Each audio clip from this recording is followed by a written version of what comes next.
నడిపిస్తూ ప్రమాదంలోని, కష్టాల్లోని, ఇబ్బందుల నుండి, సముద్రం అపాయంలో కావచ్చు, లేకపోతే ఆ రోగాల మధ్యలో కావచ్చు, సమస్యల మధ్యలో కావచ్చు, లేకపోతే ఇబ్బందుల పరిస్థితులు కావచ్చు, అలాంటి పరిస్థితులు, అన్ని పరిస్థితుల నుండి కాపాడి ఒక గమ్యమైన స్థలానికి తీసుకెళ్ళాలని సిద్ధం చేసిన పరిస్థితిలో ఇస్కరియోత ఎంత కీడు చేశాడు చెప్పండి. మరి ఇంత కీడు విషయంలో కూడా యేసుక్రీస్తు ఏమైనా అతను అన్నాడా?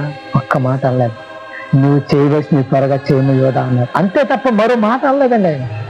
అంటే ఈరోజు యేసుక్రీస్తు అనేకులకు మేలు చూస్తే మీరు ఎవరైనా ఆస్తులు తెచ్చి ఇచ్చేమన్నారంటే ఏమైనా, కానీ యేసుక్రీస్తు ఏం చేశాడంటే ప్రేమ చూపించాడు. ఆయన ఏం చేశాడు? కరుణ చూపించాడు, అంతే తప్ప. కానీ వారికి ఏం చేశారు? మంచిని చేసినట్టుగా ఆయనకి ఏం చేశారు? మంచిని చేసినట్టు ఆయన చిలివేశాం, మేలు చేసినట్టుకు కీడు చేశాం. ఆయన ఏంటి ఆ మేలంటే, పాపంతో ఉన్న నిన్ను, శాపంతో ఉన్న నిన్ను ఆయన పరలోకం తీసుకెళ్ళడానికి వస్తే ఆయన మాటను మనం విన్నావా? వెళ్ళాలి. తిరగాయించి యేసుక్రీస్తు దేవుడు కాదు, యేసుక్రీస్తు నిజంగా తను తానే రక్షించుకోలేదంటే తను తాను రక్షించుకోవడానికంటే మీతో పని ఉంటారా? మూలోకాలు కలిగించిన దేవుడు ఎవరైనా? మూలోకాలను కలిగించిన దేవుడు, కలిగి ఉన్నది ఏది ఆయన లేకుండా కలగలేదని బైబిల్ చెప్తుంది కదా. మరి అలాంటి దేవుడు ఆయన రక్షించుకోలేడా? ఆయన అంటాడు, సిలువలో ఆయన యేసుక్రీస్తుని పట్టుకోవడానికి వచ్చినప్పుడు పేతురు గారు తన దగ్గర ఉన్న ఖడ్గాన్ని తీసుకొని ఒక సైనికుడు చెవి నరికేసినప్పుడు అప్పుడు అంటాడు మాట, ఏమంటాడు సార్ యేసుక్రీస్తు, ఇదిగో కత్తులతో నేను రాజ్యాన్ని జయించాలంటే నేను ఒక్క పిలిపిస్తే వేల కోళ్ళది దేవదూతలు వచ్చి కొన్న వాళ్ళందరినీ నాశనం చేయలేదా? కాబట్టి నేను ప్రేమతో ప్రపంచాన్ని జయించడానికి వచ్చాను, కానీ కత్తులతో కాదు, స్వార్థంతో కాదు, ద్వేషంతో కాదు, ప్రేమతో అంటాడు యేసుక్రీస్తు.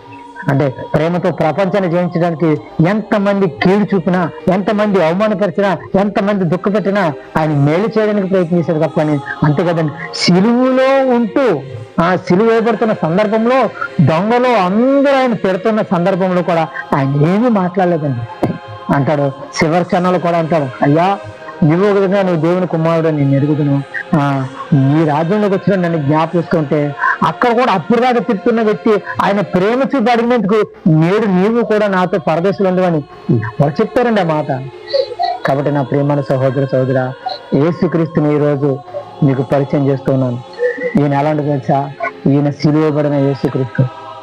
అనేకులు ఆయనకి కీడు చేయాలనుకున్నారు, అనేకులు ఆయనని అవమానపరచాలనుకున్నారు, నిందించాలనుకున్నారు, కానీ యేసుక్రీస్తు వీలైతే అందరి కోసం చనిపోవడానికి ఇష్టపడ్డాడు తప్పు, కానీ వీలైతే అందరు బాధ వేయడానికి వచ్చాడు తప్పు, కానీ అందరు భారం వేయడానికి వచ్చాడు తప్పు, కానీ ఆయన ఎవరిని భారం పెట్టడానికి రాలేదు. అందుకే ఆయన అంటున్నాడు ఆయన భారం కలిగిన వ్యక్తి. అందుకే యెషయా గ్రంథంలో ఆయన పుట్టక ముందు చెప్పబడిన మాట ఏంటో తెలుసా? ఆయన భుజం మీద రాజభారం ఉండెను. అందుకే ఈ ప్రజల రాజభారం అంతా భుజం మీద మోసుకొని ఆయన కలవరి కొండ తీసుకెళ్ళి దాన్ని చిరివేసి చంపేశాడు. అంటే మన మీద మోపబడిన పాప భారం అంతా సిలువలో ఆయన ఆవుతూ అయిపోయాడు. ఎందుకు తెలుసా?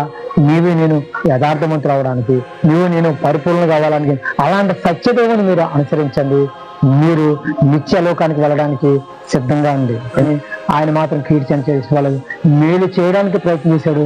అందుకే ఆయన అంటున్నాడు, ఆయన మరణించి తిరిగి లేచి వచ్చిన తర్వాత ఇదిగో నేను ఉండే స్థలంలో మీరు కూడా ఉండినట్లుగా నేను పరలోకి వెళ్తున్నాను, నేను వచ్చే వరకు మీరు ఎలా ఉండాలి సార్? పరిశుద్ధులుగాను పరిపూర్ణంగాను మీ విశ్వాసం కాపాడుకోండి, స్వార్థాలు మానండి, అనేకులు కీడు చేయడం మానండి, యథార్థతగా బ్రతకండి, ప్రేమ కలిగి బ్రతకండి అని చెబుతున్న ఆ రక్షకుడైన యేసుక్రీస్తుని మరిన్ని విషయాలు తెలుసుకోండి. ఇంకా దేవుని కోసము, దేవుని యొక్క రాజ్యం కట్టబడడం కోసం ముందుకు ప్రయత్నం చేయండి.